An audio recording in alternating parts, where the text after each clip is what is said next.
जय हिंद दोस्तों, स्वागत है आप सभी का आपके अपने YouTube चैनल स्टडी मंच में। And today we are going to discuss the notification of the NDA 2022 and the CDS 2022 that are being out in the UPSC site. The last date of the notification of NDA and CDS is 11th of January 2022 and we can easily fill these forms in the UPSC site. Now let us discuss something about the NDA and CDS and what are the difference between the NDA and CDS exam. For getting qualified in the NDA exam, the difference between the education qualification of NDA and CDS are: for NDA you have to be a pass candidate of class 12th, whereas for the CDS exam you have to pass the graduation through science or arts stream.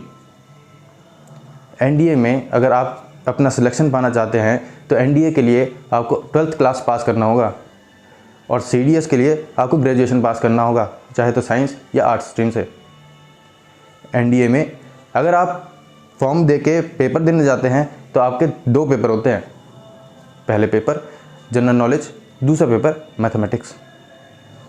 General knowledge में दो part होते हैं, एक English का जो कि carry करता है 200 मार्क्स और एक जनरल नॉलेज जिसमें हमारा physics, chemistry, geography, history, economics और बाकी जितना भी जनरल नॉलेज का पार्ट होता है वो 400 मार्क्स कैरी करता है।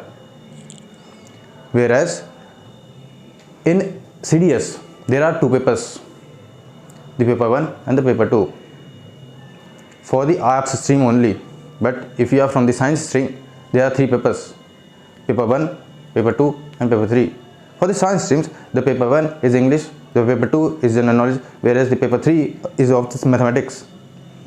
But for the arts stream there are only two papers, the paper 1 is of general knowledge and the paper 2 is of English. The difference between the arts and the science stream when you become an officer is that the arts stream persons, the arts stream officers will go to the OTA Chennai, whereas the science stream officers will go to the IMA Dehradun, Air Force Academy or the Indian Naval Academy. In the science streams you can become the flying officers, whereas from the arts streams you are not going to become the flying officers, you will become the ground duty officers or the administrative officers. Now let us discuss something more about the NDA and CDS. The age criteria of the NDA is 16.5 to 18.5 years, whereas for the CDS exam it is 21 to 25 years. Now let us discuss about the process of selection in the armed forces for becoming the officers. The first process is the written exam that I just discussed, whereas after giving the written exam there will be a cutoff and you will be called for the SSB interview. There are some changes since 2019 in the SSB interview. Before 2019 it is of 5 days, whereas right now there are 3 days. इन 3 दिनों में SSB में अलग अलग चरण पर selection होता है।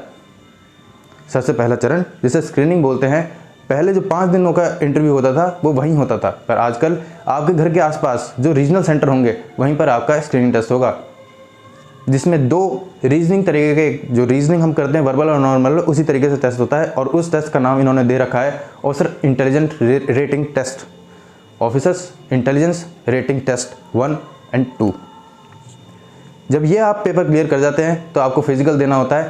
पहले SSB में कोई फिजिकल नहीं होता था, एज सच कोई फिजिकल नहीं होता था, पर अब 1.6 किलोमीटर या 1 माइल की रनिंग, जिसको मार्क्स के ऊपर डिपेंड किया, जिसको मार्क्स में बाइफरकेट किया गया है। अगर आप 5 से 6 मिनट के बीच में आते हैं तो आपको 15 मार्क्स मिलेंगे, 6 से 7 के बीच आएंगे तो आपको 8 मार्क्स मिलेंगे, 7 से 8 आएंगे तो आपको 5 मार्क्स मिलेंगे और 8 से ज़्यादा टाइम में आते हैं तो आपको कोई मार्क्स नहीं मिलेगा। और साथ में 9 फीट डिच और पुलअप्स भी कराए जाएंगे, जो कि ये काम पहले जब 5 दिन का इंटरव्यू होता था नहीं होता था। तो यानी कि आपकी जो फिज़िकल फिटनेस है वो भी आजकल चेक होने लगी है।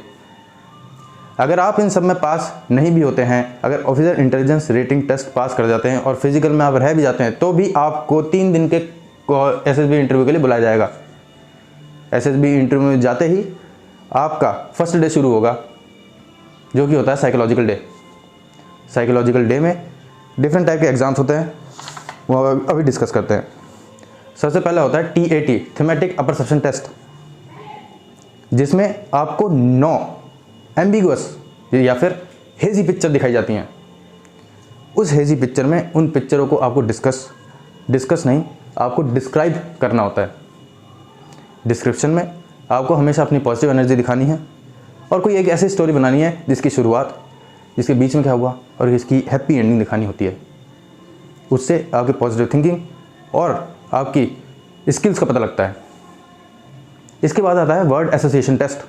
वर्ड एसोसिएशन टेस्ट पहले एक वर्ड दिखा के उस पर सेंटेंस बनाना होता था और 60 वर्ड्स पे सेंटेंस बनाना होता था, और अब ऐसा नहीं है। अब जो पार्ट है वो ईजी कर दिया है। इसमें अब एक वर्ड दिखाया जाता है, सामने 3 कॉलम होते हैं और उससे रिलेटेड 3 वर्ड लिखने होते हैं। इसके बाद आता है सिचुएशन रिएक्शन टेस्ट। इस सिचुएशन रिएक्शन टेस्ट में पहले एक सिचुएशन दी जाती थी और उस पर हमें अपनी रिएक्शन लिखनी होती थी, पर अब बहुत ही आसान कर दिया है। एक सिचुएशन देते हैं, नीचे 4 ऑप्शन देते हैं। 4 ऑप्शन में 4 अलग अलग तरह की रिएक्शन होती हैं और उनके सामने बॉक्सेस होते हैं। उसमें हमें 1, 2, 3, 4 डिपेंड्स अपॉन द प्रायोरिटी, हमें क्या रिएक्शन कब लेंगे वो लिखनी होती हैं। इसको देने के बाद हमें सेल्फ अपरसेप्शन टेस्ट देना होता है और उसके बाद डे 2 होता है जिसे हम बोलते हैं GTO। GTO टेस्ट में 7 अलग अलग तरीके के टेस्ट होते हैं, जिसे हम snake race, command task, GD, intelligence officers test, individual test, individual obstacles test और ग्रुप टास्क में बांटा जाता है।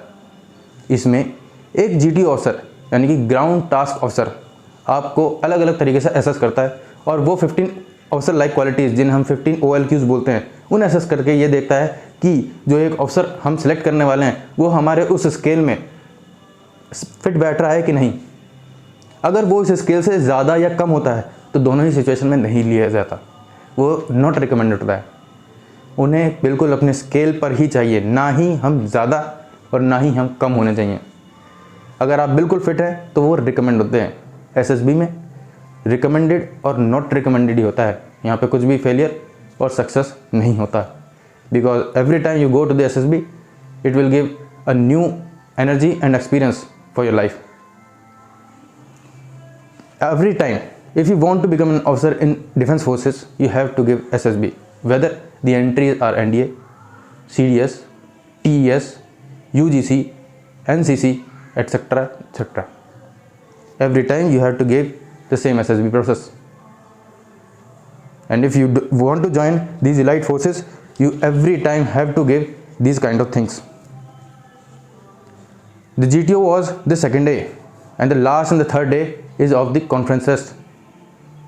In the conference, you will be assessed by more officers, and after the assessment, you will be told the result that is recommended or not recommended.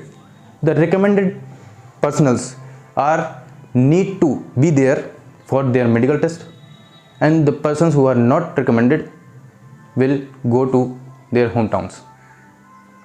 I hope you like the video. Please like, share and subscribe our channel. And if you have any kind of doubt in mathematics, we are going to make the complete courses of the NDA and CDS in our channel, that is Study Munch. So please follow, like and subscribe our channel and share as much as you can. Thanking you. Jai Hind.